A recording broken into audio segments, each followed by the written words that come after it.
আমের সিজন তো প্রায় শেষ হয়ে যাচ্ছে, তো আমি ভাবলাম পারমিতাস ফ্যামিলিতে আজকে পারমিতা একটা সুন্দর আম দিয়ে তৈরি করা রেসিপি তোমাদের সাথে শেয়ার করবে। সেটা হলো ম্যাঙ্গো ফ্লেভার মালপোয়া।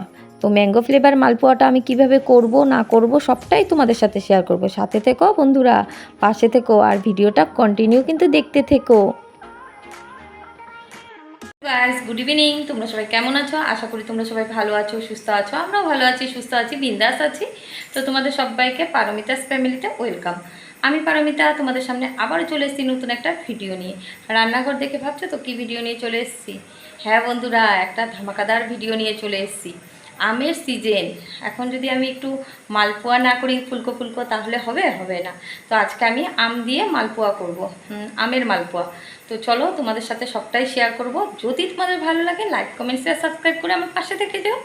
তো কীভাবে বানাবো, কীরকম করে বানাবো সবটাই তোমাদের সাথে শেয়ার করব।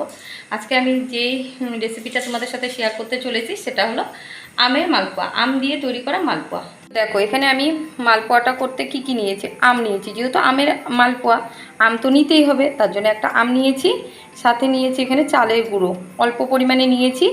এখানে আছে সুজি, আর এখানে আছে ময়দা। দুটো আম নিয়েছি, কিন্তু দুটো আম দিয়ে করব না, আমি একটা আম দিয়েই করব। এই আমের মালপোয়াটা আজকে আমি ফার্স্ট টাইম ট্রাই করব, তো জানি না কেমন হবে খেতে। তো এখানে আমি চিনি মৌরি সবই অ্যাড করব, সবটাই তোমাদেরকে একটু একটু করে দেখাবো। তো চলো পরে আবার কথা বলছি তোমাদের সাথে। তো দেখো বন্ধুরা, আমটাকে কিন্তু আমি সুন্দর করে পিস পিস করে কেটে নিয়েছি। আমটা যদিও অনেকটা পেকে গেছে, তো তার জন্য নরম হয়ে গেছে। তো আমি এটাকে এখন মিক্সিতে পেস্ট করে নেব। পেস্ট করে আমের রসটা একটু বের করে নেব। এই যে দেখো মিক্সিতে দিয়ে দিলাম, দিয়ে এখানে ভালো করে পেস্ট করে নিলাম। এখানে কিন্তু আমি জল দুধ কিচ্ছু অ্যাড করিনি, শুধু আম দিয়ে পেস্ট করে নিয়েছি। এটা দিয়ে আমি মালপোয়াটা তৈরি করে নেব। তো তারপরে দেখো আমি এখানে ময়দা দিয়ে দিচ্ছি। এখানে ছোট কাপে 2 কাপ মতো ময়দা আছে। তারপরে দেব ময়দার পরে দেব চালের গুঁড়ো। এখানে 1.5 কাপ চালের গুঁড়ো আছে, ছোটো কাপে 1.5 কাপ চালের গুঁড়ো দিলাম। তারপর দেব সুজি, সুজিও কিন্তু এখানে 1.5 কাপ আছে, খালি 2 কাপ ময়দা আছে। তো তারপর দিচ্ছি চিনি, চিনিটা তোমরা তোমাদের পরিমাণ মতো দিও, আমি আমার পরিমাণ মতো দিয়েছি। এখানে দিয়ে দিলাম নুন। চিনি নুনটা তোমাদের পরিমাণ মতো দিও, যে যেরকম মিষ্টি খেতে ভালোবাসো সেরকমভাবেই দিতে পারো, যেহেতু আম পড়বে তো তার জন্য চিনিটা একটু দেখে বুঝে দিও। তো তারপর দেখলাম এখানে মৌরি দিয়ে দুধ দিলাম। এই যে ব্যাটারটা তৈরি করব, এই ব্যাটারটা কিন্তু সম্পূর্ণটা দুধ দিয়েই তৈরি করা হবে। এখানে কিন্তু কোনো জল অ্যাড করা যাবে না। চাইলে তোমরা এখানে পাউডার দুধও অ্যাড করতে পারো, তো আমি গরুর দুধ দিয়েই করছি। তো তারপর দেখো আমের যে প্লামটা তৈরি করে রেখেছিলাম সেটা আমি দিয়ে দিলাম, দিয়ে ভালো করে এটার সাথে মিক্সড আপ করে নেব।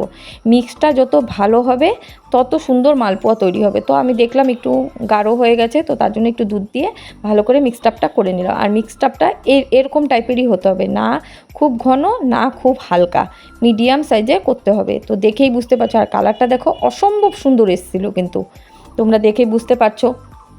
তো চলো এখন মালপোয়াগুলো তৈরি করে নেব। তো মালপোয়া তৈরি করার আগে প্রথমে কড়া বসিয়ে দিয়েছিলাম, কড়াতে তেল গরম বসিয়ে দিয়েছিলাম। তেলটা ভালোই গরম হয়ে গেছে। তো তারপর দেখো একটা মালপোয়া দিয়ে দিলাম, দেখি কেমন হয়।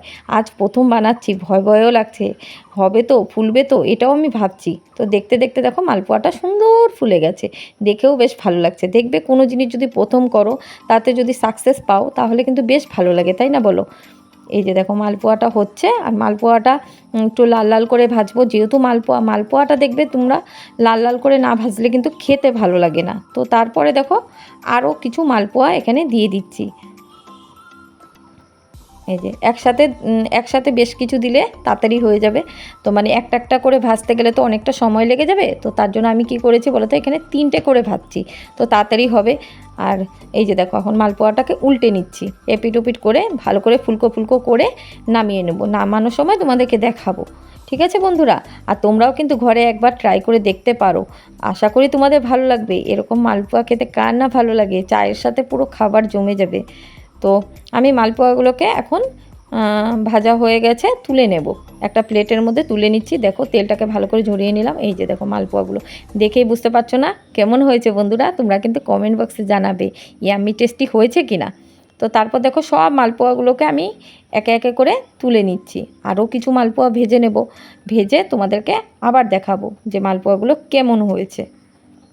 তো তারপর দেখো এই যে আরও কিছু মালপোয়া দিয়ে দিয়েছি, তো এপিট ওপিট করে রীতিমতো ভেজে নিচ্ছি। ভেজে তোমাদেরকে দেখাচ্ছি। তো চলো আমার সাথে ভিডিওটা কন্টিনিউ দেখো। আর বন্ধুরা, তোমরা যারা দূর দূরান্ত থেকে আমার ভিডিওগুলোকে ভালোবেসে দেখছো, আমাকে সুন্দর সুন্দর কমেন্ট করে যাচ্ছ, তাদেরকে অনেক অনেক ধন্যবাদ, অনেক অনেক ভালোবাসা আমার সাথে পাশে থাকার জন্য। তো দেখো মালপোয়াগুলো তৈরি হয়ে গেছে, তৈরি। এই দেখো আমি প্লেটে সার্ভ করে দিয়েছি। এখন তোমরা সবাই মিলে একটা একটা করে খেয়ে নাও, আমরাও খাবো। তো তোমাদেরকে আগে প্রথম দেখাচ্ছি। আর এই যে দেখো আমি সামনে থেকে দেখাচ্ছি হাতে ধরে, যে ম্যাঙ্গো ফ্লেভারে মালপোয়া, দেখতেই পাচ্ছ। তো বেশি বানাইনি, আমি অল্প করেই বানিয়েছি, ফার্স্ট টাইম করেছি। তো ভয় ভয়ও লাগছিলো যদি ভালো না হয়, খেতে টেস্ট না হয়। কিন্তু বন্ধুরা সত্যি বলছি দারুণ টেস্ট হয়েছিল। যদিও আমি ভয়েসটা পরে দিচ্ছি, তার জন্য আমি তোমাদেরকে বলতে পারছি অসম্ভব টেস্টি হয়েছিল। সবাই কিন্তু ঘরে খেয়ে আমাকে বলছিল বেশ ভালো হয়েছে মালপোয়াগুলো। বন্ধুরা, আজকের মতো ভিডিওটা আমি এতটুকুই রাখছি, আর বড় করছি না। তোমাদের কেমন লাগলো আম দিয়ে তৈরি মালপোয়া তোমরা আমাকে কমেন্ট বক্সে জানিও। যদি তোমাদের ভালো লাগে লাইক কমেন্ট শেয়ার সাবস্ক্রাইব করে আমার পাশে থেকো। আর দূর দূরান্ত থেকে যারা আমার ভিডিওটা ভালোবেসে দেখছো, তাদেরকে অনেক অনেক ধন্যবাদ, অনেক অনেক ভালোবাসা আমার সাথে থাকার জন্য, আমাকে সাপোর্ট করার জন্য, আমাকে এগিয়ে যেতে সাহায্য করার জন্য। তো আজকে যাচ্ছি, টাটা বাই বাই, ভালো থেকো, সুস্থ থেকো, সাবধানে থেকো, স্কিপ না করে কিন্তু আমার ভিডিওগুলো দেখতে থেকো। Bye bye, tata, good night.